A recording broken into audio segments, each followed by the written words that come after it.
स्थानीय निकाय संस्था चुनाव के लिए महायुति जो फैसला लेगी उसे हम स्वीकारेंगे। केवल अमरावती में महायुति में अगर एक पार्टी का हस्तक्षेप होगा तो वह हमें स्वीकार नहीं है। ये बात विधायक संजय खोड़के ने कही है। स्थानीय संत गाडगे बाबा समाधि मंदिर प्रांगण के सभागृह में रविवार को आयोजित प्रेस वार्ता में जानकारी देते हुए विधायक संजय खोड़के ने कहा कि स्थानीय नेताओं ने हाल ही में जो बयान दिया है उसमें उन्होंने स्वतंत्र रूप से भाजपा चुनाव मैदान में उतरेंगी यह स्पष्ट भूमिका रखी है।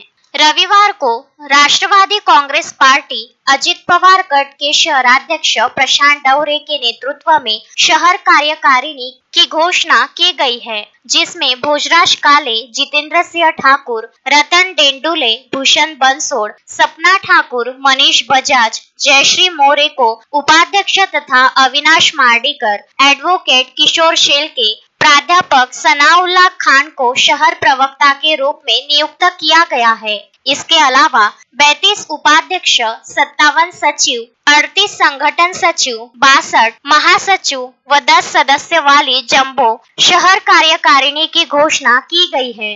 साथ ही 22 में से 21 प्रभागों में प्रभाग अध्यक्ष भी नियुक्त किए गए हैं। प्रेस वार्ता में विधायक सुलभा खोड़के, रीना नंदा, अविनाश मार्डीकर, प्रशांत डवरे, एडवोकेट किशोर शेलके के साथ अन्य उपस्थित थे।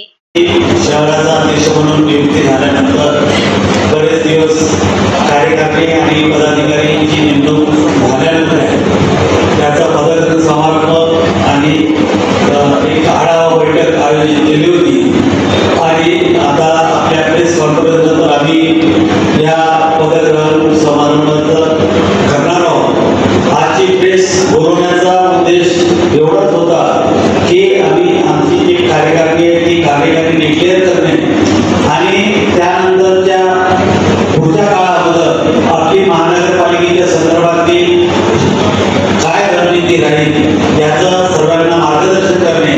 कारण की आपण याच्या पहिले आपली 3 वाजतापासून बैठक चालू झाली, प्रत्येकाचं काय म्हणणं आहे, प्रत्येक कार्यकर्त्यांनी पदाधिकाऱ्यांनी सहकार्यांनी आपापले मतं मांडले आणि कशा प्रकारे या निवडणुकीला महानगरपालिकेच्या आपण जाणार आहोत या संदर्भात सर्वांनी सुरुवात केली। आता मी कार्यकर्त्याच्या बाबतीत तुम्हाला ती प्रेस नोट दिलेली आहे आणि त्यात कोणकोणते पदाधिकारी आम्ही नेमलेले आहेत, कारण की त्याच्यात वर्ष स्टेजवर बसलेले आहेत त्या अल्पसंख्याक अध्यक्ष नियुक्त केलेले आहेत। त्यानंतर आमची बाकीचे जे आहेत ते त्याच्यात दिले नाही, फक्त शहराची कार्यकारिणी आम्ही आज तिथं दिलेली आहे। नजीकच्या काळामध्ये बाकीच्या सेलचे अध्यक्ष वगैरे एक 15 दिवसानंतर आम्ही महानगर कुठेतरी मोठा एक कार्यक्रम मेळावा घेऊन बाकीच्या पदाचं डिक्लेरेशन तिथे करणार आहोत आणि तिथूनच आमच्या या निवडणुकीच्या